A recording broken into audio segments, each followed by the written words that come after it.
पूर्णमदः पूर्णमिदं पूर्णात् पूर्णमुदच्यते पूर्णस्य पूर्णमादाय पूर्णमेवावशिष्यते। ओम शांति शांति शांतिः। शंकरं शंकराचार्यं केशवं बादरायणं सूत्रभाष्यकृतौ वन्दे भगवन्तौ पुनः पुनः। ईश्वरो गुरुरात्मेति मूर्तिभेदविभागिने व्योमवद्व्याप्तदेहाय दक्षिणामूर्तये नमः। ओम शांति शांति शांति।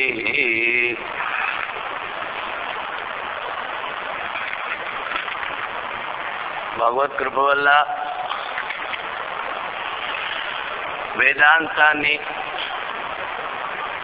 ఆత్మ పరమాత్మల ఏకత్వాన్ని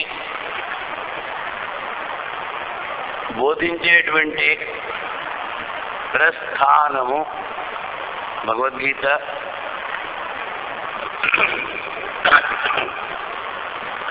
ప్రస్థీయతే అనేన ఇది ప్రస్థానము. ఏ మార్గం ద్వారా కనుక వెళ్ళినట్లయితే మీరు మీలో ఉన్నటువంటి ఆత్మని పరమాత్మ స్వరూపంగా అనుభవించి ఈ సంసార సాగరాన్ని దాటుతారో ఆ మార్గం పేరే ప్రస్థానము. ప్రస్థానత్రయి అంటారు ఉపనిషత్తులు, బ్రహ్మసూత్రాలు, భగవద్గీత.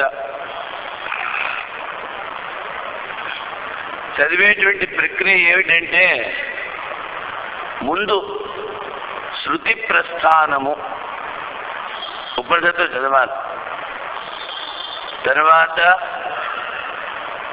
బ్రహ్మసూత్రాలు చదవాలి, దర్శన ప్రస్థానము, దాని తర్వాత భగవద్గీత చదవమన్నారు. ఇది స్మృతి ప్రస్థానము.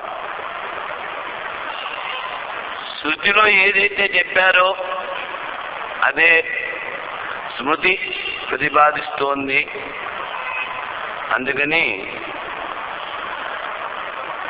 ఆ ఉపనిషత్తులు, బ్రహ్మసూత్రాలు చదివిన తర్వాత కనుక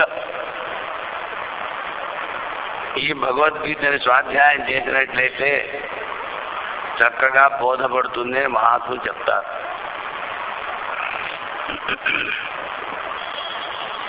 ఈ భగవద్గీతలో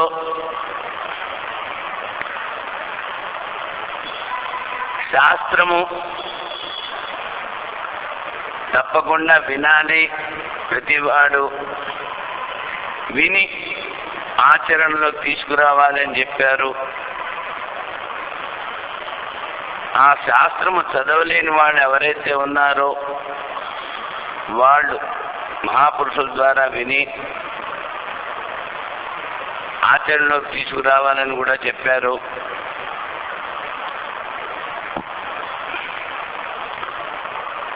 ఈ ప్రపంచంలో నిత్యమైనటువంటి వస్తువు ఒకటే ఒకటి. నేహ నానాస్తి కించన. ఆ ఆత్మ, అదే పరమాత్మ, అది తప్ప మిగిలినవన్నీ అనిత్యము అని చెప్పారు. అందుకని ఇక్కడ 13వ అధ్యాయంలో శ్రీకృష్ణ పరమాత్మ క్షేత్ర క్షేత్రజ్ఞ విభాగ యోగం. యోగము అంటే యుజిర్ యోగే, ఆ పరమాత్మతో ఏకీభావం దేని ద్వారా జరుగుతుందో దాని యోగము అన్నారు. అందుకని ఇక్కడ క్షేత్రం ఎంతవరకు అంటే శరీరము, ఇంద్రియాలు, మనస్సు క్షేత్రం. క్షేత్రజ్ఞం అంటే వీటిని ప్రకాశింపజేసేటువంటి ఆత్మ చైతన్యం. ఇంతకు ముందు కూడా ఒకసారి చెప్పాను, చైతన్యం అసంగం. శరీరము, మనస్సు, ఇంద్రియాలు జడము. మరి ఈ శరీరము, ఇంద్రియాలు, మనస్సు చైతన్యవంతంగా కనిపిస్తున్నాయి కదా అని మీరు చెప్పచ్చు. దానికి దృష్టాంతం చెప్తాను. మృత్యువు అంటే మనిషిలో ఉన్నటువంటి సూక్ష్మ శరీరము, స్థూల శరీరము వేరు కావడం.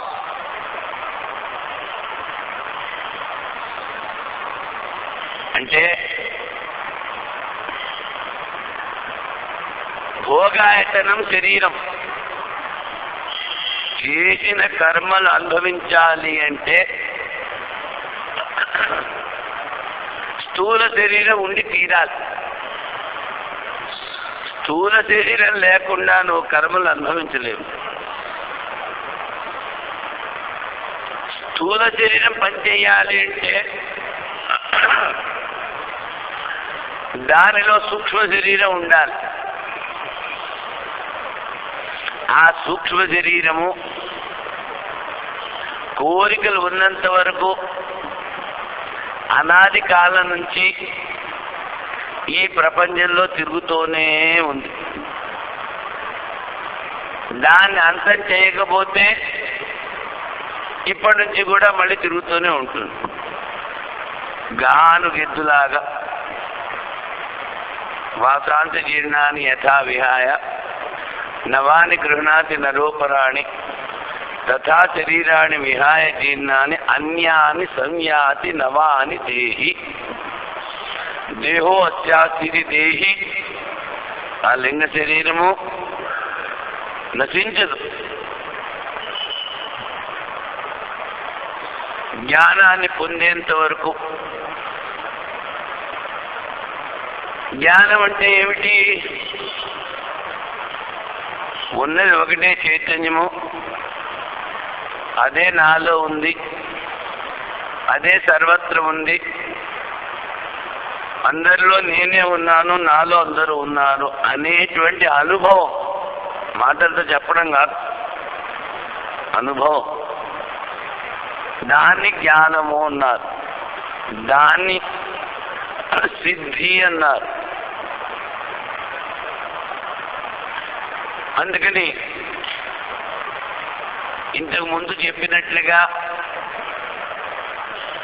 కూరగాయ ముక్కలు పళ్ళెల్లో పెడితే గంతులేయు. కుంపడి వెలిగించి పాత్రలో నీళ్లు పోసి ఆ కూర ముక్కలు వేసినట్లయితే మరుగుతున్న నీటిలో ఆ మొక్కలు గంతులేస్తాయి. అంటే ఏమిటైంది? అక్కడ కదలని కూర ముక్కలు ఇక్కడ ఎలా కదులుతున్నాయి అంటే అగ్ని ఆ కుంపటిలోంచి నీళ్ళలోకి ప్రవేశించి ముక్కల్లోకి ప్రవేశించి వాటిని ఆడిస్తోంది అని చెప్పాలి. అదేవిధంగా లోపల ఉన్నటువంటి చైతన్యము ఆ మనసు మీద, ఇంద్రియాల మీద, శరీరం మీద ప్రకాశిస్తుంది. దాని ద్వారా ఈ జడమైనటువంటి మనస్సు కాని, ఇంద్రియాలు కాని, శరీరం కాని కదులుతున్నట్టు కనిపిస్తాయి.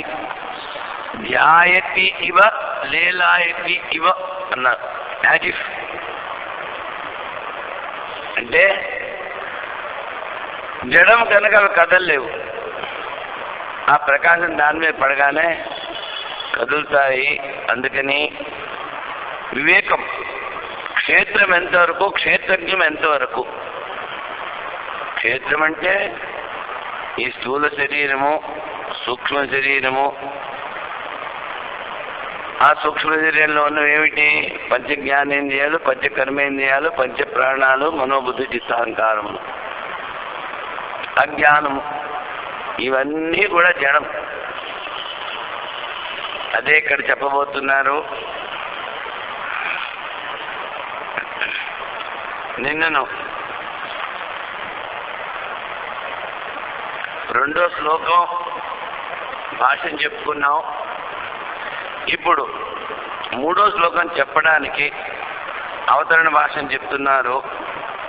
అంత తరిహి ఆత్మని క్రియాకారక ఫలాత్మతయా స్వతో అభావే అవిద్యాయాచ అధ్యారోపితత్వే కర్మాణి అవిద్వత్కర్తవ్యాని ఏవా.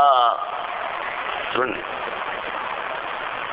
ఈ చైతన్యమైనటువంటి ఆత్మలో క్రియ కాని, కర్తృత్వం కాని, కర్మ ఫలితం కాని, దాని సంబంధము కానీ లేదు. అజ్ఞానం వల్ల ఆరోపించుకుంటున్నాము. అందుకని ఈ కర్మలు చేసేటువంటి వాడు అజ్ఞాని. అంటే ఉన్నది ఒకటే ఆత్మ, అదే అన్ని చోట్ల ఉంది అన్నటువంటి అనుభవం ఇంకా రాలేదు వాడికి. అందుకని వాడిని అజ్ఞాని అన్నారు. అవిద్వత్ కర్తవ్యాని ఏవ న విదుషా. విద్వాంసుడు అంటే ఆ ఆత్మస్వరూపాన్ని ఎల్లప్పుడూ చింతన చేసి అనుభవిస్తూ ఆత్మనిష్ట, ఆత్మరతి, ఆత్మక్రీడ. ముందు చెప్పుకున్నాం, శ్రీలింగ స్వామి, సదాశివ బ్రహ్మేంద్ర ఇలాంటి వాళ్ళు ఆ ఆత్మలో ఎలాగ రమిస్తూ ఉంటారు అన్నది. సత్యమేవం ప్రాప్తం ఏతదేవచ నహి దేహభృతా శక్యం అన్నది 18వ అధ్యాయం 11వ శ్లోకంలో చెప్పారు. దేహాధ్యాసం ఉన్నవాడు కర్మలు పూర్తిగా వదిలిపెట్టలేడు. తరువాత సామాన్యమైనటువంటి సాధకులు ఎంత ప్రయత్నం చేసినా దేహాధ్యాసము, దేహాభిమానము, అహంకారం ఒక పట్టాన పోదు. రామకృష్ణ పరమహంస చెప్తారు, ఏమిటి ఈ అహంకారము అన్నది రావి చెట్టు లాంటిది. మనం చూస్తూ ఉంటాం, ఇళ్ళ మీద అశ్వత్థ వృక్షము ఉంటాము, అది ఎన్నిసార్లు తీసేస్తే మళ్ళీ వస్తూ ఉంటుంది. అదేవిధంగా అహంకారాన్ని ఇవాళ నిర్మూలించారు, మళ్ళీ రేపు మొలకెత్తుంది. ఎందుకు అంటే దాని జడం, మూలము, దాని వేళ్ళు చాలా వరకు పాకి ఉంటాయి. ఒకసారి మా ఆశ్రమంలో రఘునందన పూరి అని స్వామీజీ ఉండేవారు. ఆయన నాకు తీసుకొచ్చి చూపించారు. ఆ రావి చెట్టు ఎంతుంది, ఇంతుంది. వేళ్ళు మరి ఎలా తీశారా అని తెలీదు, 3 మీటర్లు పొడుగుంది. చూడండి. అందుకని మీరు దాన్ని ఎన్నిసార్లు ఆ కాండం తీసేసినా వేళ్ళు ఉన్నాయి కనుక మళ్ళీ మొలకెత్తుతాం. ఈ అహంకారం కూడా అంతే అని చెప్పారు. ఎందుకని అనేక జన్మల నుంచి ఆ సంస్కారాలు మనం తీసుకొస్తున్నాం. ఇప్పుడు తెలుసుకున్నాం, ఒక్కసారి తీసేయాలంటే కుదరదు, తీవ్ర సాధన చేసి తీరాలి. అందుకని ముందు జడమైనటువంటి ఆ స్థూల శరీరము, సూక్ష్మ శరీరము నేను కాదు అన్నది తెలుసుకోవడానికి ఈ అధ్యాయాన్ని మొదలుపెట్టారు. సర్వశాస్త్రార్థ ఉపసంహార ప్రకరణేచ 18వ అధ్యాయంలో సమాసేనైవ కౌంతే నిష్ఠాజ్ఞానస్య చాపర. వ్యాస శైలి అంటే వ్యాఖ్యాన విపులంగా, సమాసం అంటే సంక్షేపంగా. సంక్షేపంగా ఈ జ్ఞానాన్ని గురించి చెప్తాము అని చెప్పారు. దర్శయిష్యామ చెప్తాం. అలమిహ బహుప్రపంచేన, ఇక్కడ క్షేత్రజ్ఞ యోగంలో ఇక్కడ ఇంకా శాస్త్రార్థం వద్దు, చాలు ఉంటున్నారు. ఇదం శరీరం అని 2వ శ్లోకంలో చెప్పారు. ఇదం శరీరం కౌంతేయ క్షేత్రమిత్యభిధీయతే. శీర్యతేతి శరీర, నశించేటువంటిది. సూక్ష్మ శరీరం కానీ స్థూల శరీరం కానీ 2 నశిస్తాయి. అందుకని క్షేత్రం అంటారు.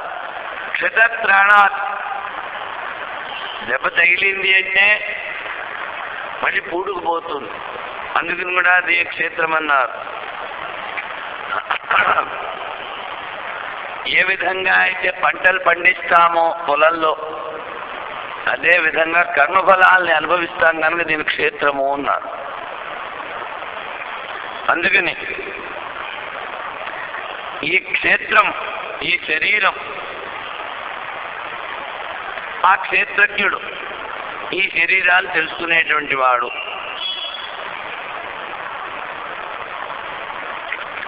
ఈ రెండింటినీ ఎవరైతే తెలుసుకుంటాడో విడివిడిగా అని అక్కడ చెప్పారు. అదే ఇక్కడ చెప్తాను. ఇదం శరీరం ఇత్యాది శ్లోక ఉపదిష్టస్య క్షేత్ర అధ్యాయార్థస్య సంగ్రహ శ్లోకో అయం ఉపన్యస్యతే. వ్యాఖ్యానం చేసేటప్పుడు ఏదైతే చెప్పదలుచుకున్నారో మొత్తం విషయాన్ని ముందు సంగ్రహంగా చెప్పాలి. ఆ తర్వాత దాన్ని విపులంగా వ్యాఖ్యానం చేయాలి. మళ్ళీ ముగించేటప్పుడు మళ్ళీ సంగ్రహంగా చెప్పింది మళ్ళీ చెప్పాలి. ఉపక్రమము ఉపసంహారము ఒకటై ఉండాలి. అభ్యాసం, ఏ విషయాన్ని అయితే చెప్తున్నారో దాన్ని మాటి మాటికి చెప్పాలి. ఆ విషయం యొక్క ఫలితము, అర్థవాదము, స్తుతి, అపూర్వత ఇవన్నీ ఉంటేనే ఆ వ్యాఖ్యానం తృప్తి కడుతుంది అంటారు. అందుకని పరమాత్మ ఇక్కడ చెప్తున్నాడు. ఏమిటి? సంగ్రహ శ్లోకో అయం ఉపన్యస్యతే సక్షేత్రమిచ్చి ఇత్యాది వ్యాచిఖ్యాచితస్య అర్థస్య సంగ్రహ ఉపన్యాసో న్యాయ. స్వయంగా చెప్తున్నారు. ఏదైతే వ్యాఖ్యానం చేయదలుచుకున్నామో,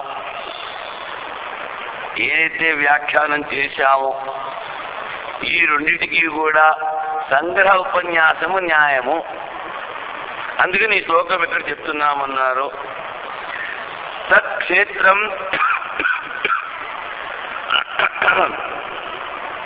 యద్యాదృక్ష యద్వికారి యతస్య సజీవో యత్ ప్రభావస్య తత్ సమాసేన మే శృణు.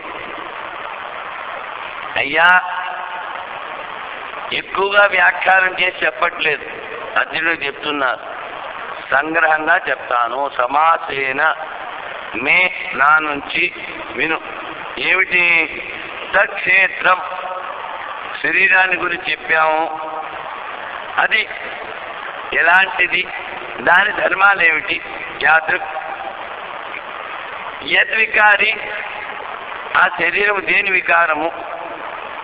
యతస్య, ఎక్కడి నుంచి వచ్చింది?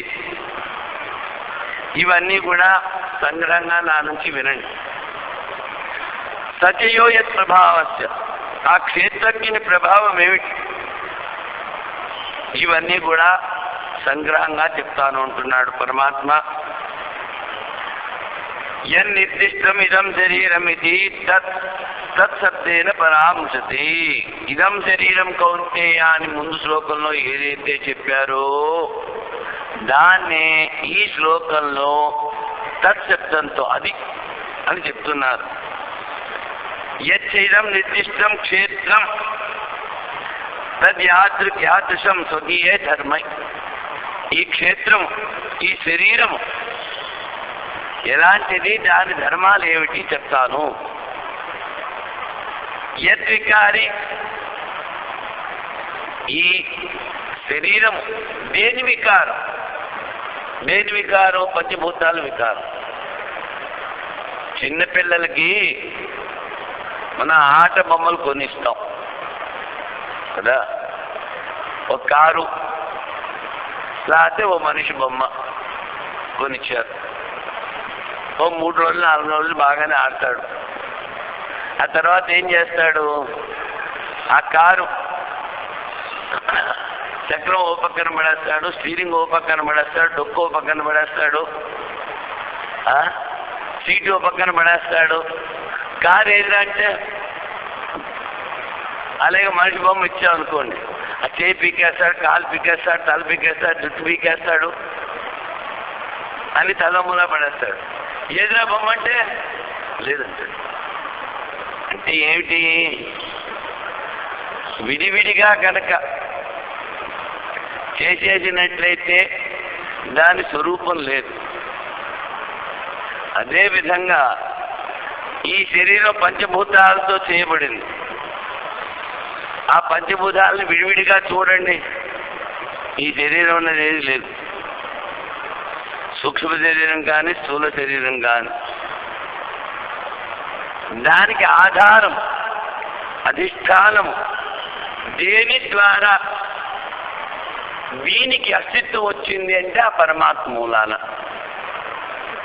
అందుకని ఈ క్షేత్రము అన్నది పంచభూతాలతో చేయబడినది. పంచభూతాలు జడము. శ్వేతకేతువుకి ఉద్దాలకుడు చెప్తున్నాడు, అయ్యా ఈ మనసు జడము, నువ్వు తిన్నటువంటి ఆహారంలో ఉన్నటువంటి సూక్ష్మ భాగము ఈ మనస్సుని వృద్ధి చేస్తోంది అంటే వాడంటాడు, అయ్యా నాకు బోధపడలేదు అంటాడు. ఎవరు? శ్వేతకి. మనసు జడమని నువ్వు ఎలాగంటున్నావు అంటే, అప్పుడు ఉద్దాలకుడు అంటాడు, 15 రోజులు నువ్వు భోజనం చేయకు, నీళ్లు తాగుతూ ఉండు. నీళ్లు కనుక తాగపోతే ప్రాణాలు పోతాయి. నీళ్లు తాగుతూ ఉండి భోజనం చేయకు. 15 రోజులు ఉపవాసం చెయ్యి. ఉపవాసం చేసి నా దగ్గరికి రా. అలాగే చేసి వస్తాడు. ఇప్పుడు నువ్వు ఏమేమి చదివావు, ఏ వేదాలు చదివావు, ఏ స్థుతులు చదివావు అన్నీ నాకు కంఠస్థం చేసి చెప్పంటాడు. అయ్యా నాకు ఏమీ గుర్తు రావట్లేదు అంటాడు. సరే ఏం పర్వాలేదులే, ఈ వారం నుంచి మళ్ళీ 15 రోజులు నువ్వు భోజనం చేసిరా. ఏ విధంగా అయితే ఒక చిన్న నిప్పు కణం ఉంటే దాని మీద కొంచెం పీచు, కొంచెం చిన్న చిన్న ముక్కలు వేసి ఊది దాన్ని పెద్దది చేస్తాం. అలాగా 16 కళల్లో ఒక కళ మాత్రం మిగిలింది. 15 కళలు పోయాయి నీ మనసు. మళ్ళీ 15 రోజులు భోజనం చేయను, మెల్లిమెల్లిగా ఎక్కువ చేసుకుంటూ చేసి మళ్ళీ నా దగ్గరికి రా అంటాడు. వచ్చిన తర్వాత అప్పుడు అడుగుతాడు, ఏమేమి చదివావు అవన్నీ చెప్పాను, అన్నీ చెప్తాడు. అంటే ఏమిటైంది? నువ్వు తినేటువంటి అన్నము ద్వారా ఆ మనసు వృద్ధి పొందుతోంది. అన్నం లేకపోతే మనసు వృద్ధి పొందట్లేదు. మనసు ఎలా వృద్ధి పొందుతోంది అంటే, తిన్నటువంటి ఆహారములో స్థూల భాగం మలం ద్వారా పోతుంది. మధ్యమ భాగం అన్నరసము, రక్తము, మాంసము, క్రొవ్వు, ఎముకలు, మజ్జ, వీర్యం, 7 సప్తధాతు కింద మారుతోంది. ఈ శరీరాన్ని పెంచుతోంది. తిన్న దాంట్లో ఉన్నటువంటి సూక్ష్మ భాగం ఏ విధంగా అయితే పాలు కాచి తోడుపెట్టి ఆ పెరుగుని చిలికినట్లయితే వెన్న పైకొస్తుందో, అదేవిధంగా ఈ తిన్న ఆహారంలో ఉన్నటువంటి సూక్ష్మ భాగం పైకి వచ్చి అది మనసుని పుష్టి చేస్తుంది. అందుకనే యథా మన్ యథా అన్న తథా మన్. ఎలాంటి అన్నం తిన్నావో అలాగే నీ మనసు ఉంటుంది. ఒక చోట ఒక సాధువు గారు అడవిలో పోతున్నాడు. అడవిలో పోతుంటే గ్రామం బయట మంచి నుయ్యి, మంచి బకెట్టు, కొత్తది ఒక ఇత్తడి చెంబు కనిపించింది. సరే, దాహం వేసింది, నీళ్లు తాగాడు. నీళ్లు తాగి మరి ఎక్కడ ఆలోచిస్తున్నాడు ఏమో, ఆ చెంబు కాస్త సంచిలో వేసుకుని పోవడం మొదలుపెట్టాడు.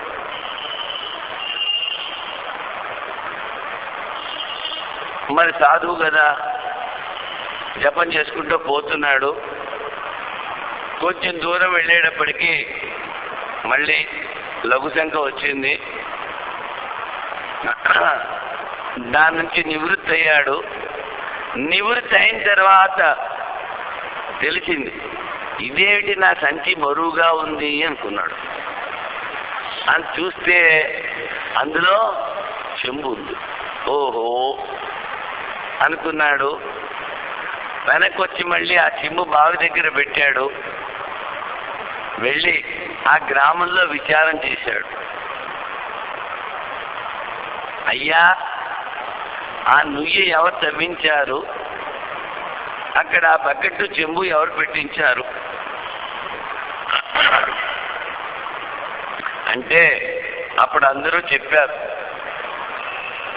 ఫలానా వాడు పెట్టాడు. ఏమి చేస్తూ ఉంటాడు అంటే వాళ్ళు చెప్పారు, వాడు చేసేవన్నీ దొంగ వ్యాపారాలే. ఒక సరుకు చూపిస్తాడు, ఇంకో సరుకు పంపిస్తాడు. 1 రూపాయికి 10 రూపాయలు లాభం తీస్తాడు. చూడండి, ఇలాంటివన్నీ దొంగ వ్యాపారాలు చేస్తూ ఉంటాడు. ఓహో, అది సంగతి. అంటే ఏమిటి? వాడి డబ్బుతో ఇది తవ్వించాడు కనుక అందులో నీళ్లు తాగానే ఈయన బుద్ధి కూడా పాడైపోయింది. యథా మన్ యథా అన్న తథా మన్. అందుకని యజ్ఞదిష్టాసిన సంతో ముచ్చింతే సర్వకిల్బిషై. ఇదిలో ఏం చెప్పారు? నువ్వు చేసేటువంటి తినేటువంటి ప్రతి ఆహారము వంట చేసి దేవుడికి సమర్పించు. ఆ తర్వాత నువ్వు తిను, నీకు ఏ విధమైనటువంటి పాపము తగలదు. ఈ మధ్యన ఏమిటైంది? అంత ఫ్యాషన్ అయిపోయింది. ఇంత ఫాస్ట్ ఫుడ్. తర్వాత ఏమో ఈ ఉద్యోగం చేసేటువంటి వాళ్ళు వారానికి 2 రోజులు సెలవు పెట్టేసేది, వెళ్ళి ఆ హోటల్లో తినేసి వస్తూ ఉండేది. దీనివల్ల ఏమి దోషం వస్తుంది? ఆ హోటల్లో ఎవడు ఉండాడో తెలియదు, వాడి చరిత్ర గురించి నీకు తెలియదు, వాడు శుభ్రంగా స్నానం చేసి ఉండాడో తెలియదు, లఘుశంక దీర్ఘశంక వెళ్ళి సమంగా కాళ్ళు చేతులు కడుక్కున్నాడో తెలియదు, ఏ దొంగతనం చేస్తున్నాడో తెలియదు, ఏ ముండ దగ్గరికి పోతున్నాడో తెలియదు. తర్వాత ఆ ప్లేట్లు అవి ఆ ఎంగిల్ నీళ్ళలో కడుగుతారు.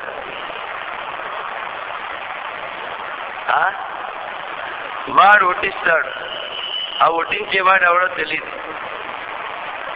ఈ అన్ని పాపాలు ఆ అన్నంతో పాటు నువ్వు తింటున్నావు అన్నమాట. వాడి ఎవడు వడ్డిస్తున్నాడు, ఎవడు వండుతున్నాడు, ఎవడు చేస్తున్నాడు, ఎవడు ఇచ్చాడు, వాడు ఏమిటి అక్కడ నీకు భగవద్భజన చేయడానికి కూర్చున్నాడు ఆ హోటల్ మేనేజరు, నీళ్లు పోయకుండా తలకాయ కొరికేయడానికి కూర్చున్నాడు వాడు అక్కడ డబ్బులు సంపాదించడానికి, అంతేగాని భక్తి చేయడానికి కూర్చోలేదు. వాడిచ్చిన పదార్థాలు పోని అంటే అన్ని శుభ్రమైన పదార్థాలు వేస్తాడా, అవి తినేది ఆహా చాలా బాగుంది అనుకోడు. ఎంత పాపం చుట్టుకుంటోంది, ఎంత మనసు పాడవుతోంది అన్నది విచారమే లేదు. మొన్న చెప్పాను, ఏడు చెప్పాను, కోపం తెచ్చుకోవద్దు నాయన, ఈ మనస్సు అన్నది ఒక చెత్త బుట్ట. ఇలాంటి వాళ్ళు ఏం చేస్తున్నారు, ఆ చెత్తలో ఇంకొంత చెత్త పడేస్తున్నారు. అది ఎప్పుడు శుద్ధి కాను, ఎప్పుడు మనసు ఏకాగ్రం కాను, ఎప్పుడు వాడు పరమాత్మ చింతన చేశాను. అందుకని ఇక్కడ చెప్పింది ఏమిటి, యజ్ఞదిష్టాశిరస్సంతో ముచ్యంతే సర్వకిల్బిషై. ఇంటిలో ఏది చేసుకున్నా ఆ పరమాత్మకి నైవేద్యం పెట్టి చేసుకోవాలి. తర్వాత నైవేద్యం పెడుతున్నప్పుడు ఆ దేవాన కాదంతి నా పిబంతి దృష్ట్యా ఏవ తృప్యంతి. వాళ్ళ దృష్టి వారి మీద పడుతుంది, అందులో నుండి సారాన్ని గ్రహిస్తారు, అది శుద్ధి అవుతుంది. అందుకని నైవేద్యం పెట్టినవి తిన్నవాళ్ళకి పాపాలు ఉండవని స్పష్టంగా చెప్పాడు. ఇక్కడ మనం చెప్పుకున్నది ఏమిటి, ఎలాంటి అన్నం తిన్నావో అలాగ నీ మనసు మారుతూ ఉంటుంది. అందుకని బృహదారణికంలో చెప్పారు, ఇంతకు ముందు కూడా చెప్పాను, ఏమిటి, ఆహార శుద్ధో సత్వశుద్ధి, సత్వశుద్ధో ధ్రువాస్మృతి, స్మృతిలందే విప్రమోక్ష. నువ్వు గ్రహించే ప్రతీది కూడా శుద్ధంగా ఉండాలి. అది కళ్ళతో కానీ, చెవులతో కానీ, ముక్కుతో కానీ, చేతులతో కానీ ఏదైతే గ్రహిస్తున్నావో నీ ఆధ్యాత్మిక ఉన్నతికి తోడ్పడేలా ఉండాలి. లేకపోతే అది అశుద్ధ ఆహారం ఉంది లెక్క. అప్పుడే నీ మనసు శుద్ధి చెందుతుంది, అది ఏకాగ్రం అవుతుంది, అది పరమాత్మను తేలిగ్గా అనుభవించగలదు. అందుకని మొదట చెప్పింది ఏమిటి, ఈ మనసు జడము నాయన, దీని వెనకాల పడద్దు. ఎంత సాధన చేసినా శరీర అభిమానం కానీ, అహంకారం కానీ, శరీరాధ్యాస కానీ పోవట్లేదు. దానికి తోడేమిటి, ఆ మనసు వెనకాల పరిగెడుతూ ఉంటాం. అది అరికట్టుకోవాలి. అందుకని అది క్షేత్రము, అది జడము, అది నువ్వు కాదు అన్నది ఇక్కడ చెప్తున్నారు. ఇదం శరీరం యద్వికారి, పంచభూతాలతో చేయబడింది. అపంచీకృత పంచమహాభూతాల సత్వాంశము కలిసి మనసు ఏర్పడింది. అంటే ఏడు భూతాలతో ఏర్పడింది. ఇప్పుడు ముందేమిటి చెప్పాను, ఆ భూతాలు విడిగా తీసేస్తే ఆ వస్తువు లేదు. అన్ని భూతాలు వేరు చేశారు, ఆత్మ ఉందా లేదా? నేతి నేతి, స్థూలభూతాలు లేవు, సూక్ష్మభూతాలు లేవు, మూర్త వస్తువులు లేవు, అమూర్త వస్తువులు లేవు. ఇది లేదు అన్నప్పుడు ఎక్కడ నుంచి దీన్ని తీసేశారు? ఆధారము, ఆశ్రయము, అధిష్టానము ఆ చైతన్యం. ఆ చైతన్యములో ఈ పంచభూతాలు, సూక్ష్మభూతాలు కానీ, స్థూలభూతాలు కానీ, సూక్ష్మ శరీరం కానీ, స్థూల శరీరం కానీ, ఆకాశము, వాయువు అమూర్త వస్తువులు కానీ, అగ్ని, జలము, పృథ్వీ మూర్త వస్తువులు కానీ లేవు.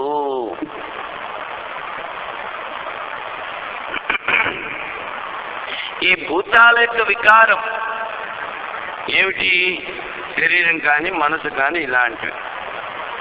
అందుకని యతో యస్మాత్ యత్ కార్యం ఉత్పద్యతే ఇది వాక్యశేష. దేని నుంచి ఉత్పత్తి చెందాయి? భూతాల నుంచి. సచయ క్షేత్రజ్ఞం నిర్దిష్ట. ఇంతవరకు క్షేత్రజ్ఞం ఏదైతే చెప్పారో యత్ ప్రభావో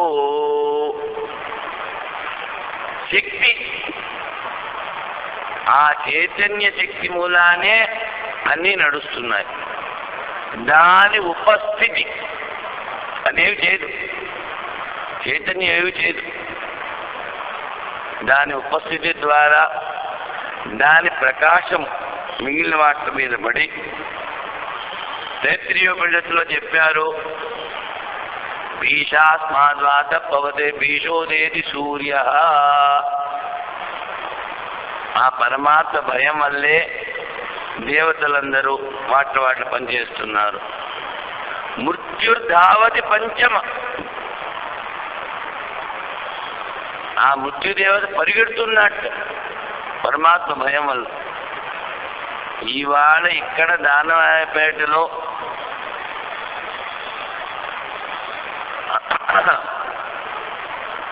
గాడ్ ఫర్బిడ్ ఎవడైనా పోయాడు అనుకోండి, అదే మళ్ళీ సాయంకాలం కూడా ఎవడైనా పోతాడు అనుకోండి, అంటే ఆ మృత్యుదేవత వచ్చి మళ్ళీ సాయంకాలం దాకా ఇక్కడే ఉండాలి కదా, వెళ్ళి ఆ కొట్లో ఏ కాఫీయో పకోడియో తినేసి మళ్ళీ కాసేపు అయిన తర్వాత వెళ్ళచ్చు అంటే కుదరదట. పోయిన జీవుడిని ముందు జమ కట్టి రావాలి, తర్వాత రెండో వాడిని తీసుకెళ్ళాలి. అందుకని మృత్యుర్ధావతి పంచమా. వాడు ధోతి ఊడిపోతున్నా కట్టుకోవడానికి వాడికి టైం లేదు, పరిగెట్టుతూనే ఉంటాడు వాడు. ఎందుకని? ఆ పరమాత్మ భయం వల్ల. వీడు కొంచెం స్వతంత్రం ఇచ్చాడు ఈ జీవుడికి. అందుకని సాధన చేయటువంటి వాళ్ళు, సాధన లేనటువంటి వాళ్ళు ఏది ఒప్పుకోరు. సాధన చేసేవాడు సరే, వాడికి పరమాత్మ అన్నా భయం లేదు, దేవుడన్నా భయం లేదు, దైవమైనా భయం లేదు. వాడి సూచన ఆడుతూ ఉంటాడు. ఎందుకని? వాడికి స్వతంత్రం ఇచ్చాడు కనుక. నాయన నువ్వు బుద్ధితో నువ్వు ఆలోచించుకుని పనులు చేసుకోరా బాబు. శాస్త్రాలన్నీ ఏం చెప్తున్నాయి? ఆ శాస్త్రం అంటే నాకు నమ్మకం లేదంటాడు. ఇంకేం చెప్తాం వాడికి? దేవుడు అదే నాకు నమ్మకం లేదంటాడు. వాడు కనిపించేది ఏమిటి? ఈ ప్రపంచము, డబ్బు, ఇవే కనిపిస్తుంది. అటువంటి వాళ్ళని పూర్తిగా నాస్తికులు అన్నారు. ఇక్కడ ఎవరైతే ఆస్తికులు, ఎవరైతే ఆ పరమాత్మ ఉన్నాడని నమ్మకం కలిగి ఉంటారో వాళ్ళు ఏ సాధన చేసి తనలో ఉన్నటువంటి ఆ పరమాత్మను అనుభవించాలో దాని గురించి చెప్తున్నారు. క్షేత్రజ్ఞో నిర్దిశ ప్రభావో, ఆ చైతన్యం యొక్క ప్రభావం, దాని ఉపస్థితి వల్ల అన్నీ జరుగుతూ ఉంటాయి. ఇదంతా సంక్షేపంగా చెప్తాము అంటున్నాడు. క్షేత్రజ్ఞులో యాథాత్మ్యం, ఇవి రెండు విడివిడిగా వాటి స్వరూపాన్ని చెప్తాము. సంక్షేపేన మమ వాక్యత శృణు. క్షేత్రం ఎంతవరకు, క్షేత్రజ్ఞం ఎంతవరకు అన్నది సంక్షేపంగా చెప్తాను నాయన విను అంటున్నాడు అర్జునుడికి. క్షేత్రజ్ఞ యాథాత్మ్యం వివక్షితం, భక్తురిత్యా వివక్ష. ఆ పరమాత్మ ఏం చెప్పదలుచుకున్నాడు దాన్ని వింటున్నటువంటి అర్జునుడి యొక్క బుద్ధిని తన వైపు తిప్పుకోవడానికి శ్రోత్ర బుద్ధి ప్రరోచనార్థం ఇక్కడ అర్జునుడు సాధకులందరికీ ఉపలక్షణం. శృణు అంటాడు మధ్య మధ్యలో. విను, వింటున్నావా అంటే ఏమిటి? ఆ వినే వాళ్ళ యొక్క మనసును ఆకట్టుకోవడానికి. ఇంకోటి ఏమిటి, వినేందుకు రుచి పెంచడానికి అంటున్నాడు. కొట్టుకెళ్తే వాడు ఏదో వస్తువు చూపిస్తాడు, అది అన్నిటికన్నా చెడ్డదైనా దాన్ని ఎంత స్తుతి చేస్తాడంటే ఆ స్తుతి వినేసి ఆ వస్తువు తెచ్చేసుకుంటాం. ఎందుకని? నీ యొక్క మనసుని ఆకట్టుకోవడానికి వాడు అలా స్తుతి చేస్తాడు. కానీ ఇక్కడ ఆ సాధకుడు ఏకాగ్రతతో విని దాన్ని ఆచరణలో పెట్టుకోవాలి అనే ఉద్దేశంతో ఇక్కడ ఆ క్షేత్రము క్షేత్రజ్ఞాన్ని స్తుతి చేస్తున్నాడు. ఋషిభిర్ బహుధా గీతం ఛందోభిర్ వివిధే పృథక్ బ్రహ్మసూత్ర పదస్థైవ హేతుమద్భిర్ వినిశ్చితై. ఋషిభి వశిష్ఠుడు ఇలాంటి ఋషులు, ఋషయో మంత్రద్రష్టార దధీచి దధ్యంగా ఆధర్వణ ఋషి కానుచాక ద్రష్ట, ఇలాంటి ఋషులందరూ ఈ దీన్ని బాగా పొగిడారు నాయన. ఋషిభిర్ బహుధా గీతం ఛందోభి, చందము అంటే వేద మంత్రాలు, ఛందోభిర్ వివిధే పృథక్, ఆ వేద మంత్రాల్లో కూడా ఆ క్షేత్రజ్ఞుణ్ణి బాగా పొగిడారు.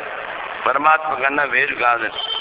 బ్రహ్మసూత్ర పదైశ్చైవ, ఇక్కడ సూత్రము అంటే ఆ బ్రహ్మ గురించి సూచించేటువంటి వాక్యాలు ఉపనిషత్తుల్లో ఉన్నవి, వాటి ద్వారా కూడా చెప్పారు. తరువాత హేతుమద్భిర్ వినిశ్చితై,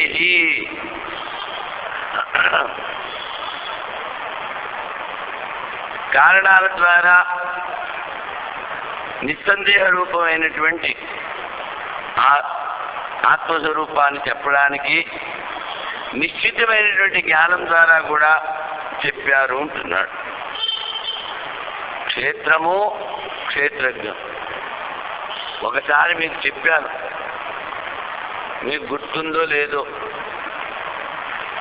మీరందరూ చాలా మంచివాళ్ళు, చెప్పింది కొంచెం మర్చిపోతూ ఉంటారు, అందుకని మాకు మళ్ళీ అవకాశం దొరుకుతూ ఉంటుంది.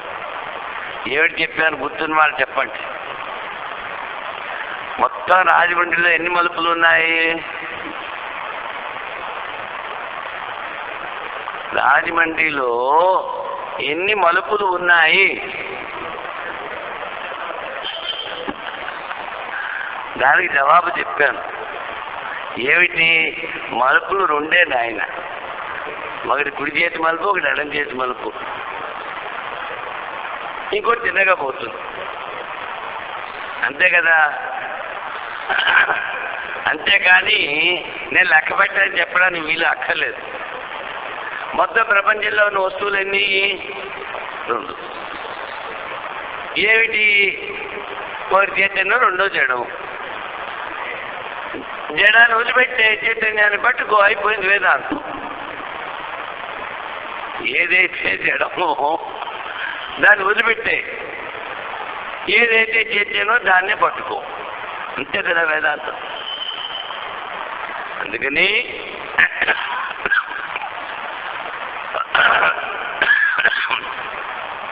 ఆ చైతన్య తత్వాన్ని గురించి వశిష్ఠుడు రాముల వారికి చెప్పారు కదా, కృష్ణుడు అర్జునుడికి చెప్పాడు, ధర్మరాజుకి చెప్పాడు, చాలా మందికి చెప్పాడు. ఋషిభి వశిష్ఠాదిభిర్ బహుధా బహు ప్రకారం గీతం కథితం, వాళ్ళు చాలా రకాలుగా చెప్పారు. చందోభి సనత్ కుమారుడు నారదుడికి చెప్పాడు, ప్రజాపతి ఇంద్రుడికి చెప్పాడు, ఉద్దాలకుడు శ్వేతకేతువుకి చెప్పాడు, సత్యకామ జాపాలుడు ఉపకోసలుడికి చెప్పాడు. వీళ్ళందరూ ఏంటి? దధీచి అశ్విని దేవతలకు చెప్పాడు. వీళ్ళందరూ ఋషిభిర్ బహుదా గీతం కథితం. ఆ ఋగ్మంత్రాల ద్వారా వివిధై నానా ప్రకార పృథక్ వివేకతో గీతం. ఆ మంత్రాలు కూడా, వేద మంత్రాలు కూడా, ఉపనిషత్ మంత్రాలు కూడా అనేక రకాలుగా ఈ ఆత్మ పరమాత్మల ఏకత్వాన్ని చెప్పాయి. ఉపనిషత్తులన్నీ ఏమిటి చెప్తున్నాయి? మహావాక్యాలు. మహావాక్యాల అర్థం ఏమిటి? పూర్ణ చైతన్యమే పరమాత్మ, అదే నువ్వు. ఇంతే వేదాంతం. ఉన్నది ఒకటే చైతన్యం, అదే నువ్వు. ఈ కనిపిస్తున్న జగత్తు మిథ్య, లేదని కాదు. అనిత్యం అసుఖం లోకం ఇమం ప్రాప్య భజస్వమా, లేదని చెప్పాడా పరమాత్మ? అన్యదాత్తం తుచ్చం వినాశి అన్నాడు. ఇదంతా నశించేది నాయన, నిత్యం కాదు. పరమాత్మ ఏమిటన్నాడు? అనిత్యం, అసుఖం, దుఃఖాలయం, అశాశ్వతం. నువ్వు మెడికల్ షాప్లోకి వెళ్ళి, అయ్యా నాకు భాగవతం పుస్తకం ఏంటి ఇస్తాడా? మందు కావాలంటే ఇస్తాడు. అలాగే పరమాత్మ చెప్పాడు, ఈ జగత్తు దుఃఖాలయము నాయన, అశాశ్వతము నాయన, అనిత్యము నాయన. ఇక్కడికి వచ్చి నువ్వు రోజు నాకు సుఖం కావాలంటే ఎక్కడి నుంచి వస్తున్నది? సుఖం నీలో ఉందని చెప్తున్నప్పుడు దాన్ని వదిలిపెట్టేసేసి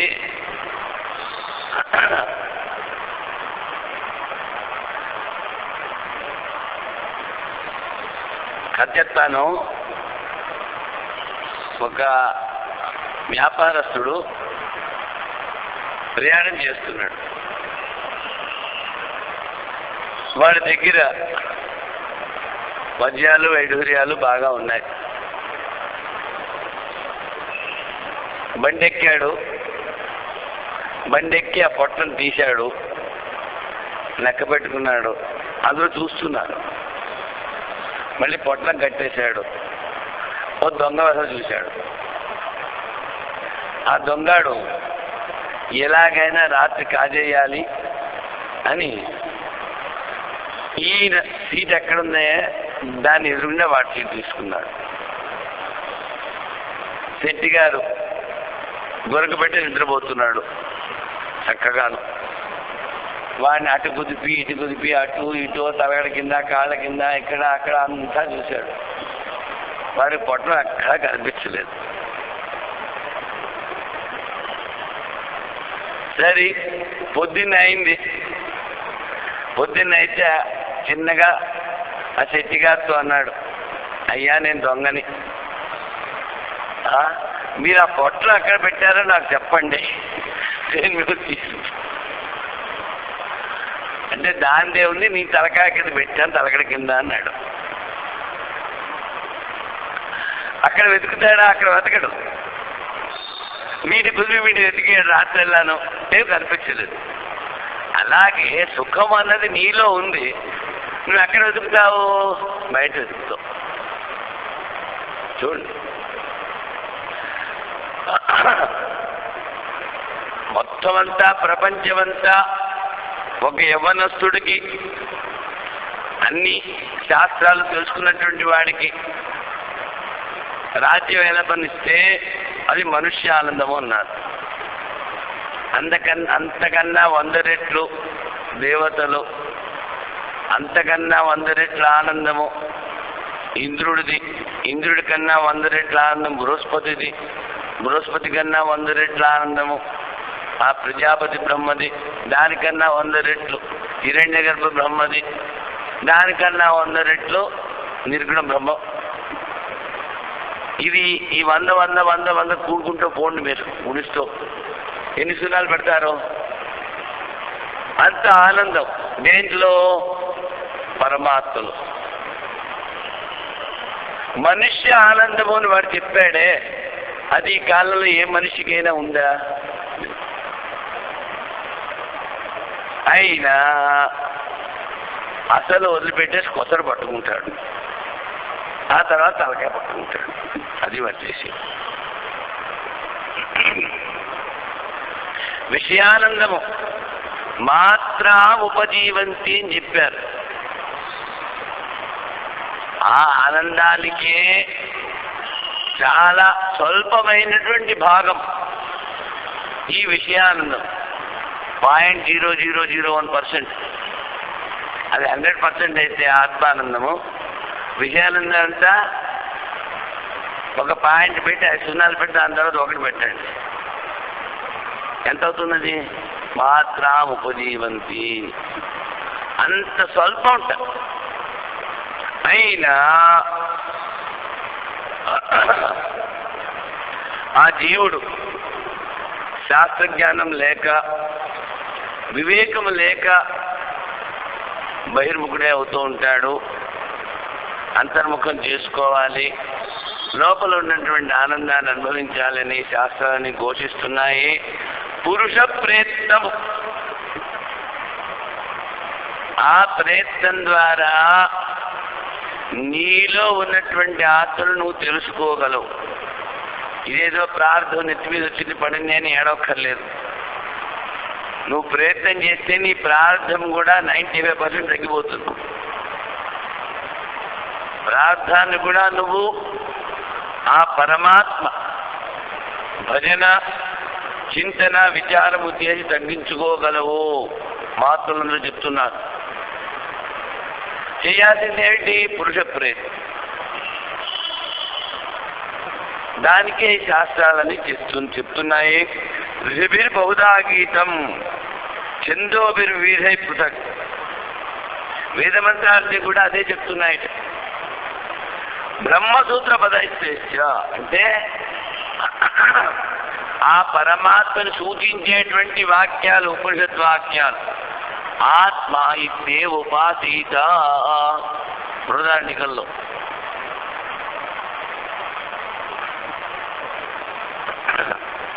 అదేవిధంగా బ్రహ్మసూత్ర పదైతే హేతుమస్భి, యుక్తుల ద్వారా నిశ్చయం చేశాడు. నిశ్చిత ప్రత్యయ ఉత్పాదకై. మొదటి రోజుని చెప్పాను. యుక్తి గుర్తుందా?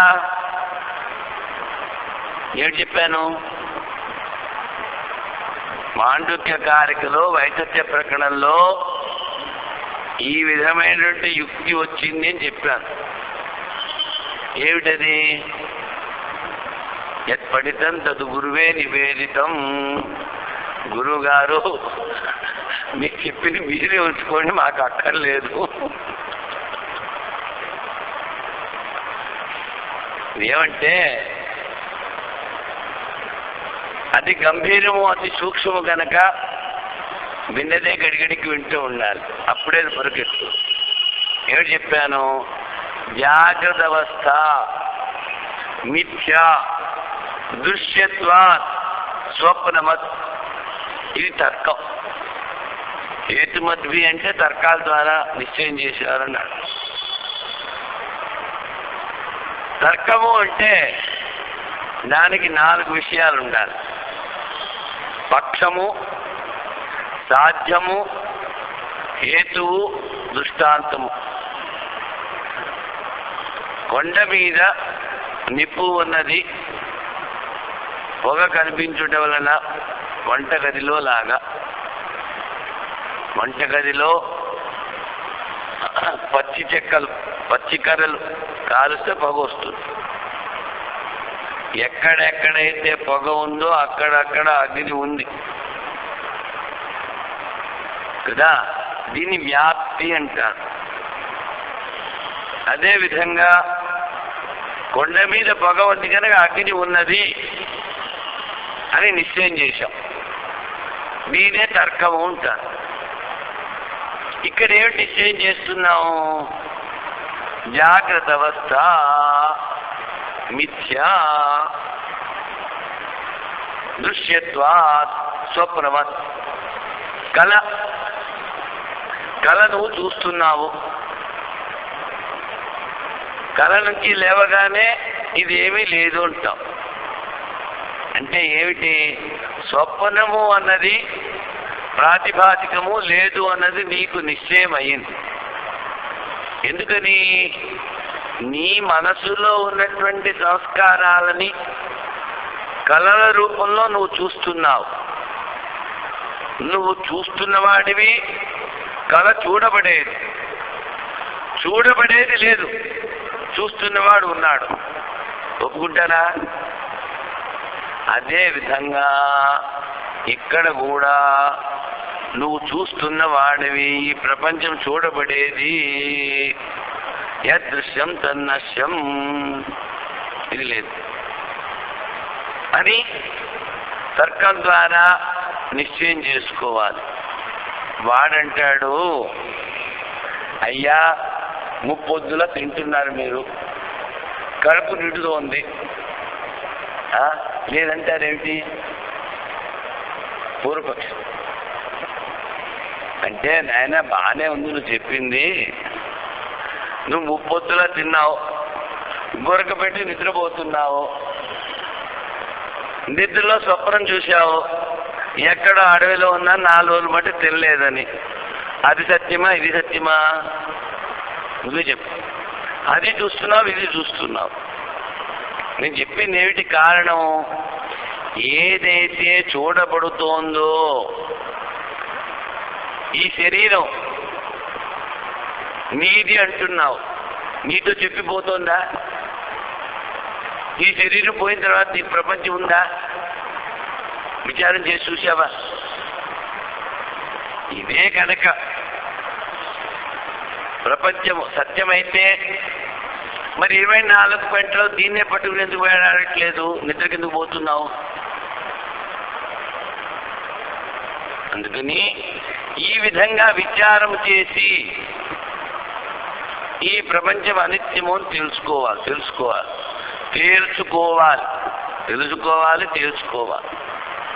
అప్పుడు కానీ ఆ పరమాత్మ నిష్ట తత్పరత నీలో పెరగదు. ఇదే సత్యము అనుకున్నంతసేపు దీని వెనకాల పరిగెడుతూ ఉంటాం. అందుకే పరమేశ్వరు ఏం చెప్తారు? ఆ చిన్నపిల్లాడికి బొమ్మలు ఏదో పడేస్తున్నాడు తల్లి, ఆడుకుంటూ ఉంటాడు. వారితో ఆడుకుంటున్నంతసేపు ఆవిడ తను పని చేసుకుంటూ ఉంటుంది. ఇంక ఇదేమీ వద్దు, ఆ బొమ్మలన్నీ పారేసి గుక్క పెట్టి ఏడుస్తాడు. అప్పుడు వచ్చి ఎత్తుకుంటుంది. అంటే ఏమిటి? ఎప్పుడైతే నువ్వు ఈ ప్రపంచంలో ఉన్న వస్తువులన్నీ వద్దనుకుని ఆ పరమాత్మే కావాలని తత్పరతతో నువ్వు విచారం చేసి ధ్యానం చేస్తున్నావో అప్పుడే నీకు ఆ పరమాత్మ కృప కలుగుతుంది. ఏమే వైష రుణుతే తేన లభ్య అంటే మళ్ళీ కోపం తెచ్చుకోవద్దు, కొంచెం ఘాటుగానే చెప్తాను నేను. ఈ కాలంలో అంత తత్పరతతో పరమాత్మే కావాలి అనుకునేవాళ్ళు 1% కూడా లేరు అన్నమాట.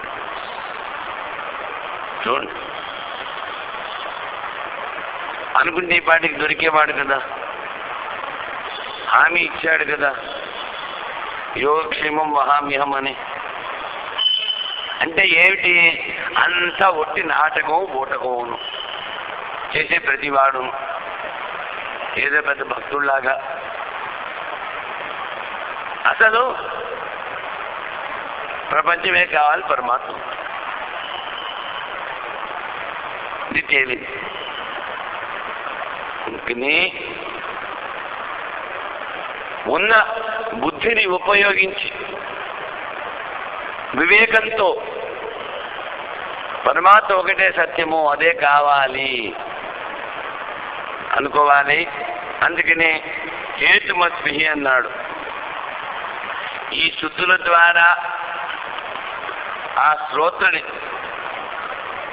వినేవాళ్ళని ఆకట్టుకుని ఇప్పుడు చెప్తున్నాడు. క్షేత్రము అంటే ఏమిటి? మహాభూతాన్యహంకారో బుద్ధిరవ్యక్తమేవ చ ఇంద్రియాణి దశైకంచ పంచచేంద్రియ గోచరాః. మహాభూతాన్ని, సూక్ష్మభూతములు. సూక్ష్మ శరీరం ఈ శరీరాన్ని వదిలిపెట్టిపోయినప్పుడు ఏమీ కనిపించదు. ఏటి పోయింది, ఎలా పోయింది, ఎందుకు పోయింది ఏం తెలియదు. అందుకని వాటిని మహాభూతాన్ని అన్నాడు. మళ్ళీ ఆ సూక్ష్మ శరీరంలో ఉన్నటువంటి అహంకారం, బుద్ధి, నిశ్చయాత్మిక బుద్ధి, అవ్యక్తమేవచ. అవ్యక్తం అంటే కారణ శరీరం. ఇంద్రియాన్ని దశైకంచ, కారణ శరీరంలో ఉన్నాయి, సూక్ష్మ శరీరంలో ఉన్నాయి. పంచచేంద్రియ గోచరాః, ఆ ఇంద్రియాలకు కనిపించేటువంటి విషయాలు పంచ ఇంద్రియ గోచర విషయాలు, ఇవన్నీ కూడా కలిపి క్షేత్రంలోకి వస్తాయని చెప్తున్నారు. మహాభూతాన్ని మహాంతజతాని సర్వ వికార వ్యాపకత్వాత్ భూతాని సూక్ష్మాని. ఆ పరమాత్మ ముందు సంకల్పిస్తాడు, భూస్యా ప్రజాయేయ. ఏమయ్యా నీకే పని లేదా, నీ ఇంట్లో నువ్వు కూర్చోవచ్చు కదా, నువ్వెందుకు సృష్టి చేస్తున్నావు, పని పాట లేదా నీకు అని అడిగితే, అయ్యా పూర్వకల్పంలో ఉన్నటువంటి జీవులు వాళ్ళందరూ ముక్తులు కాలేదు, వాళ్ళ కర్మఫలాల్ని వాళ్ళకి అందజేయాలి. నాకు పని లేకపోయినా వాళ్ళ పని చేయడానికి నేను సృష్టి చేస్తున్నాను అంటాడు. నాదత్తే కసిజిత్ పాపం నచేవ సుకృతం విభు. ఎవరి కర్మఫలాన్ని వాళ్ళకి అందజేయాలి, అందుకని సృష్టి.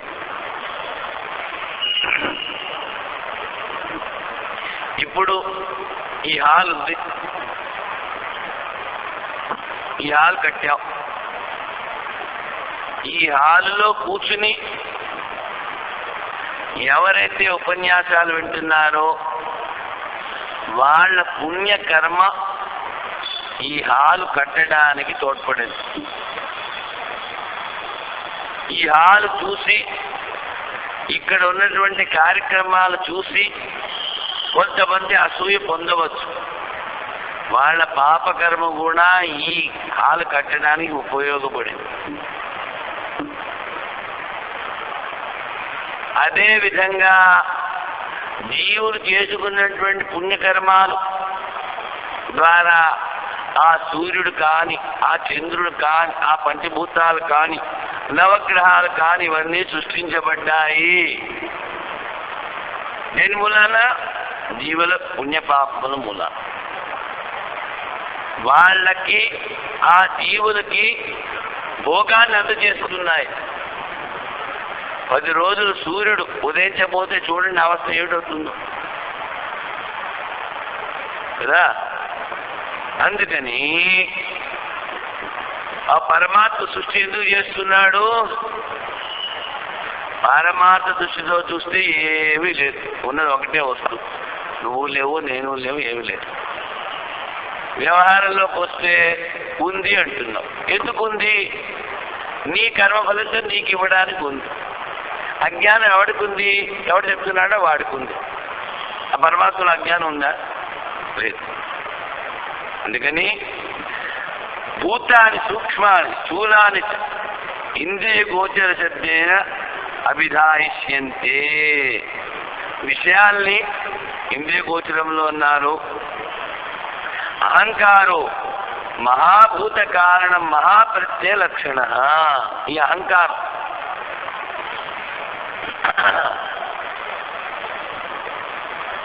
నిన్నే చెప్పాను, కాలం సద్వినియోగం చేసుకుంటూ కర్మయోగం చేస్తున్న వాళ్ళకి 5 నియమాల్లో ఒక నియమం అహంకారం తగదు. ఆ అహంకారం కూడా ఈ క్షేత్రజ్ఞ లక్షణము, క్షేత్ర లక్షణము. అహంకార కారణం బుద్ధి. బుద్ధి సమిష్టి బుద్ధి కూడా తీసుకోవచ్చు.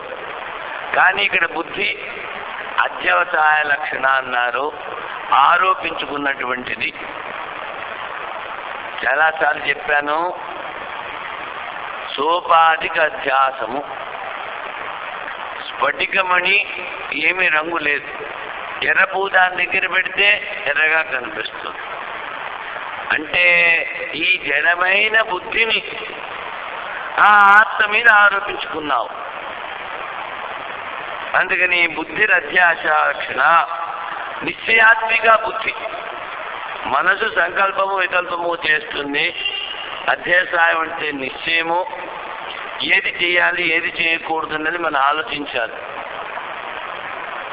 ఆలోచించి చెయ్యాలి. అందుకనే ముందు కూడా చెప్పాను, తస్మా శాస్త్రం ప్రమాణంతే కార్యాకార్య వ్యవస్థితో శాస్త్ర విధానోక్తం జ్ఞాత్వా కర్మకర్తుమిహానసి. కర్మ ఎలా చేయాలి శాస్త్రాలు తెలుసుకుని శాస్త్రానికి అనుగుణంగా కర్మ చేయమన్నాడు.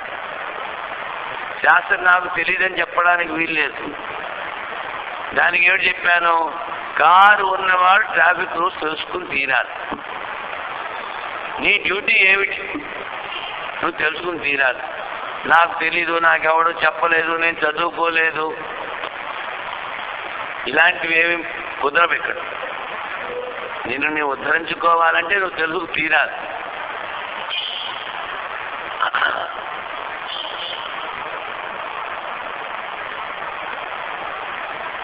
ఇల్లు అద్దెకి తీసుకుంటే అద్దె కడుతున్నావా లేదా? అబ్బాయి నాకు తెలియదండి, నేను కట్టనండి ఊరుకుంటాడు వాడు, సామాన్ తీసి బయటపడేస్తాడు.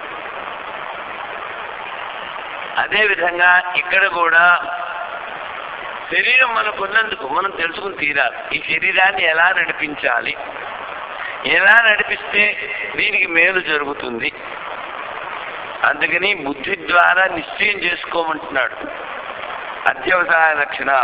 తత్కారణం అవ్యక్తమేవచ న వ్యక్తం అవ్యక్తం అవ్యాకృతం ఈశ్వర శక్తి.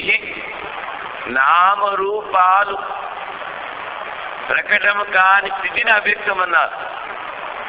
బీజావస్థ, వటవృక్షంలో ఉన్నటువంటి బీజము చాలా చిన్నది, దాని నుంచి అంత పెద్ద వటవృక్షం అయింది. అదేవిధంగా పరమాత్మ సంకల్పించినప్పుడు ఆ మాయ సాకారం తీసుకుంటాడు. దాన్ని బీజావస్థ అన్నారు. మయాధ్యక్షైన ప్రకృతి సూయదేశ చరాచరం, దాన్ని అవ్యక్తావస్థ అన్నారు. నామరూపాలు ఇంకా మొదలవ్వలేదు, అక్కడి నుంచి ప్రపంచం మొదలవుతుంది.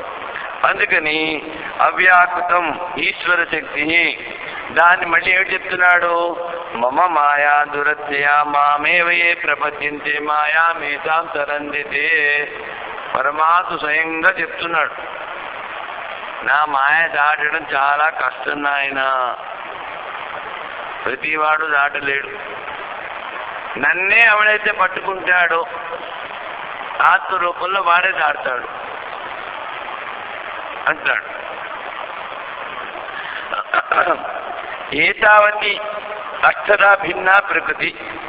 ఈ మాయ, అజ్ఞానము, ఈ విషయాలు, ఈ ఇంద్రియాలు, అహంకారము, బుద్ధి, ఇవన్నీ కలిపి క్షేత్రము అన్నారు. ఇంద్రియాణి దశ శ్రోత్రేంద్రియాణి పంచ బుద్ధ్యుత్తమగా బుద్ధీంద్రియాన్ని కర్మేంద్రియాలు, బుద్ధీంద్రియాలు, కర్మేంద్రియాలు వాక్ పాణి పాద పాయు ఉపస్థాని. తర్వాత శబ్దస్పర్శ రూపరస గ్రంథాలు, విషయాలు, వాటి యొక్క ఇంద్రియాలు. ఇంత ఏకమన్నాడు. మహాభూతాన్ని అహంకార బుద్ధి అవ్యక్తమేవచ ఇంద్రియాణి దశ ఏకం.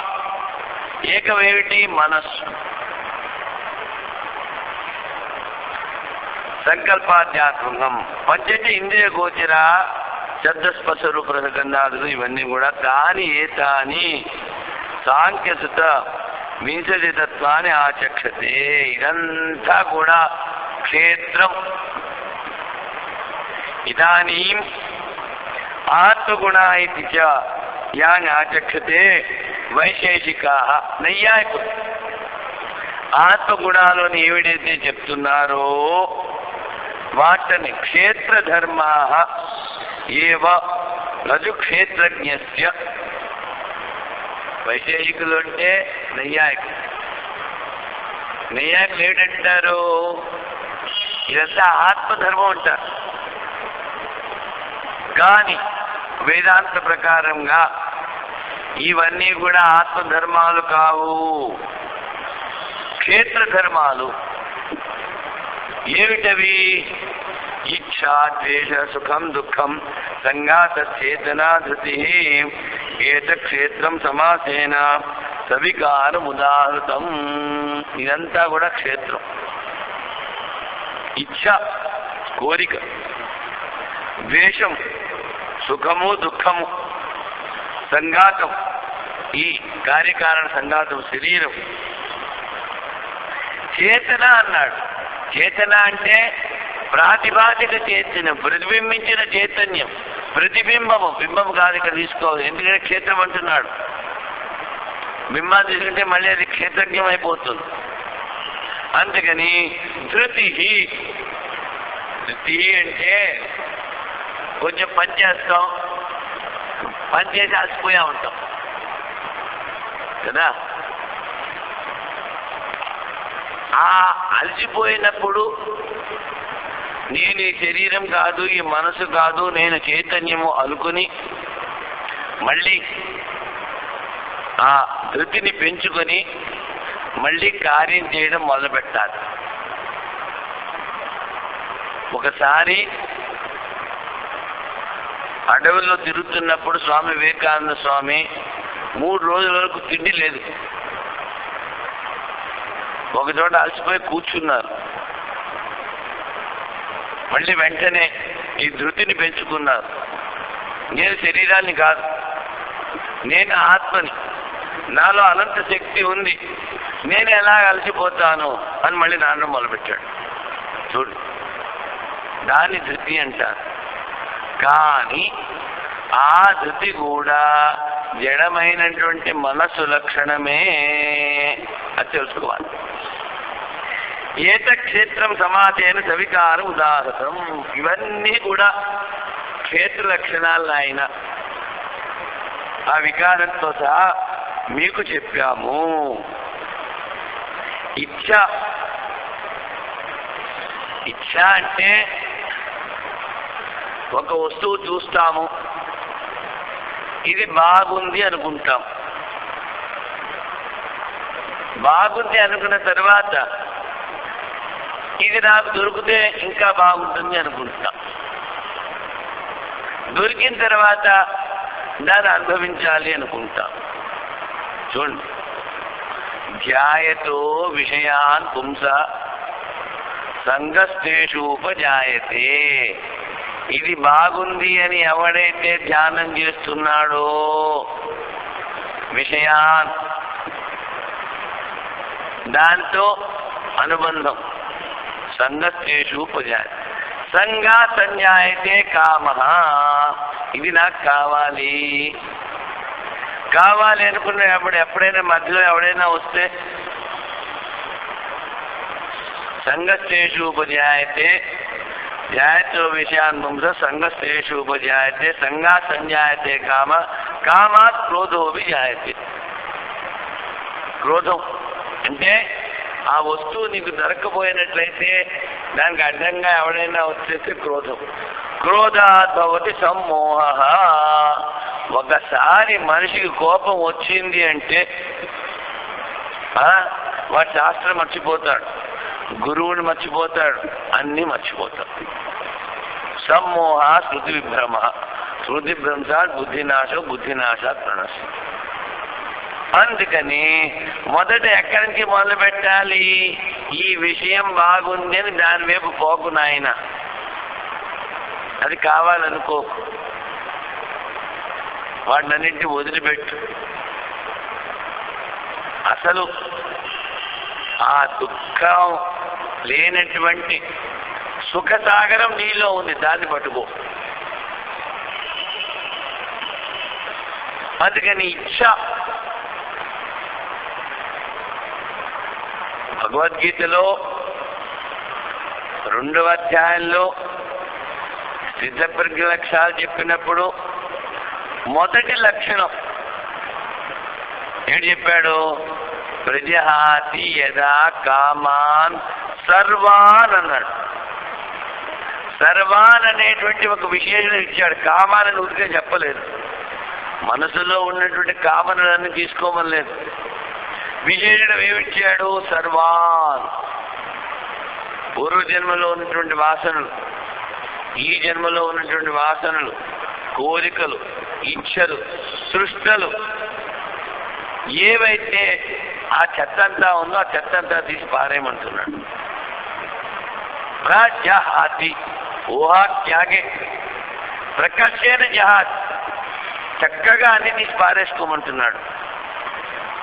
అందుకని ఆ ఇచ్ఛ అన్నది కూడా క్షేత్రం, మనసు, జడము యొక్క లక్షణము. అదేవిధంగా ద్వేషము, అంతఃకరణ ధర్మము, దుఃఖానికి కారణం ఏదైతే ఉందో అది ఒకసారి అనుభవించాము, దుఃఖం కలిగింది, అందుకని దాన్ని మళ్ళీ అనుభవించదలుచుకోలేదు, దాన్ని ద్వేషిస్తాం. అది కూడా ఈ శరీరం మనసు యొక్క లక్షణమే. అనుకూలం ప్రసన్నతత్వాత్మకం జ్ఞేయత్వా క్షేత్రమేవ. అనుకూల వాతావరణం సుఖం, అది కూడా ఈ క్షేత్రం యొక్క ధర్మమే. అదేవిధంగా ప్రతికూలాత్మకం, ఇది బాధ కలిగిస్తోంది, వద్దు అనుకుంటాం, దాన్ని దుఃఖం అనుకుంటాం, అది కూడా ఈ శరీరంలో ఉన్నటువంటి మనసు లక్షణమే, జడమైనటువంటి. ఇవన్నీ కూడా మనోవృత్తులు. ఇంతకు ముందు కూడా ఒకసారి చెప్పానేమో, ఏమిటంటే నాకంతా చెప్పినట్టుగానే ఉంటుంది, మరి మీరు విన్నారో లేదో నాకు తెలీదు.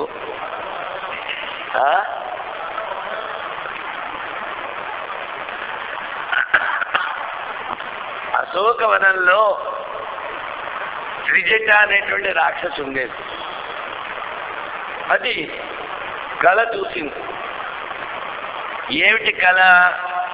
రావణాసురుడు గుండు గీసుకొని మొహానికి మసి పూసుకొని గాడిద మీద ఎక్కి నల్ల దంతాలతో దక్షిణ వైపు పోతున్నాడు అంటే రేపో మాపో చస్తాడనమాట వాడు.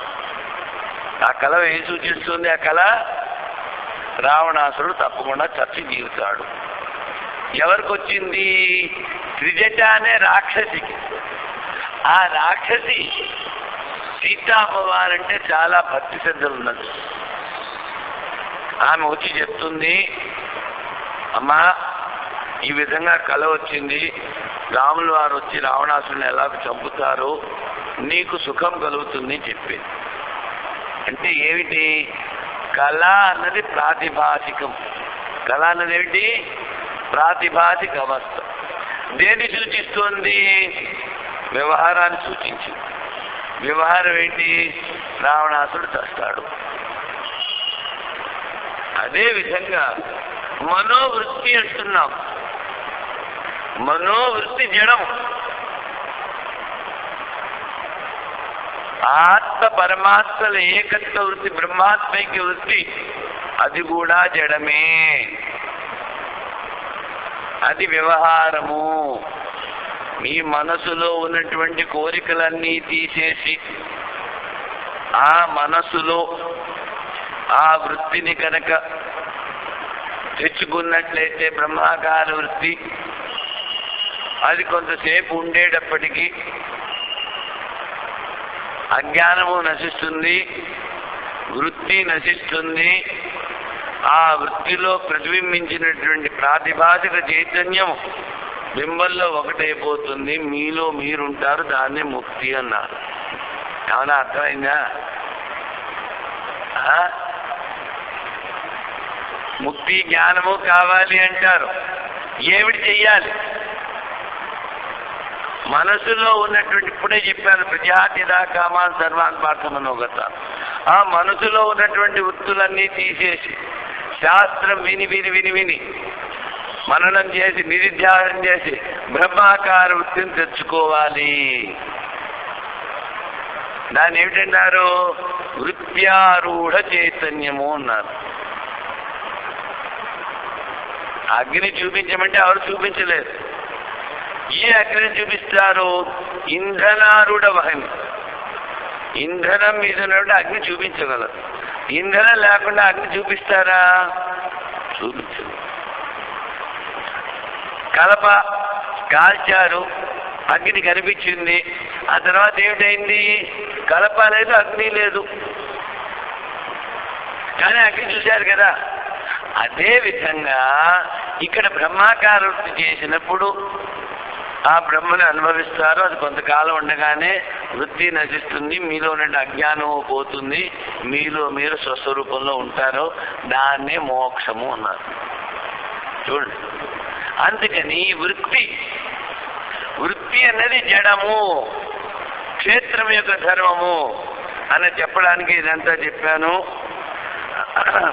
అంతఃకరణ వృత్తి తత్వ లోహపిండే అగ్ని ఆత్మచైతన్య భాష